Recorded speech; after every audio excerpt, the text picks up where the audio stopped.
ত্রয়োদশ জাতীয় সংসদ নির্বাচন সামনে রেখে বিএনপি বেশ জোরে সোরেই মাঠে নামছে। বৃহত্তর চট্টগ্রামে সেই জের ধরেই বিএনপির বেশ শক্ত অবস্থান দেখা যায়।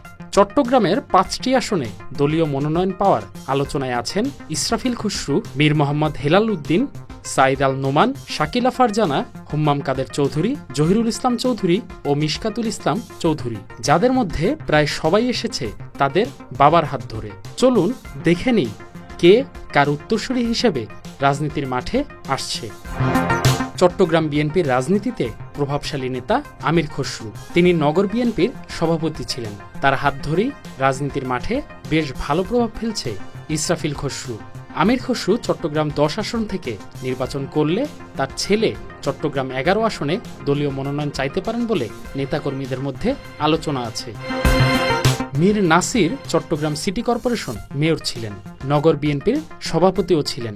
বিএনপির ভাইস চেয়ারম্যান বাবা মীর নাসিরের অনুসারী সহ নিজের সাংগঠনিক দক্ষতায় নগর ও জেলার রাজনীতিতে মীর মোহাম্মদ হেলালের প্রভাব আছে। তিনি বর্তমানে চট্টগ্রাম বিভাগীয় বিএনপির সহ সাংগঠনিক সম্পাদক ও কেন্দ্রীয় নির্বাহী কমিটির সদস্য।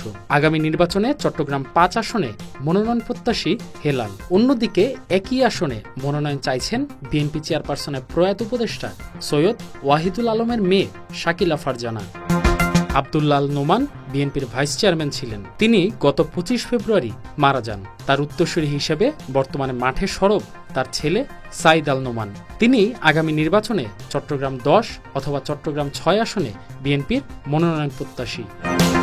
চট্টগ্রাম ১৬ আসনে বিএনপির মনোনয়ন প্রত্যাশী দলটির প্রয়াত নেতা জাফরুল ইসলাম চৌধুরীর দুই ছেলে জহিরুল ইসলাম চৌধুরী ও মিশকাতুল ইসলাম চৌধুরী। জাফরুল ইসলাম বাঁশখালীর ৩ বারের সংসদ সদস্য। তিনি চট্টগ্রাম দক্ষিণ জেলা বিএনপির সভাপতি ছিলেন প্রতিমন্ত্রী। ২০২২ সালে তিনি মারা যান।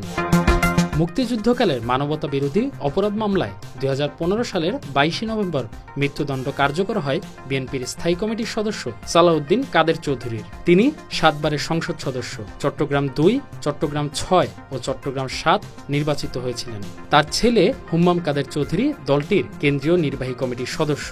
তিনি আগামী নির্বাচনে চট্টগ্রাম ৭ আসনে মনোনয়ন প্রত্যাশী।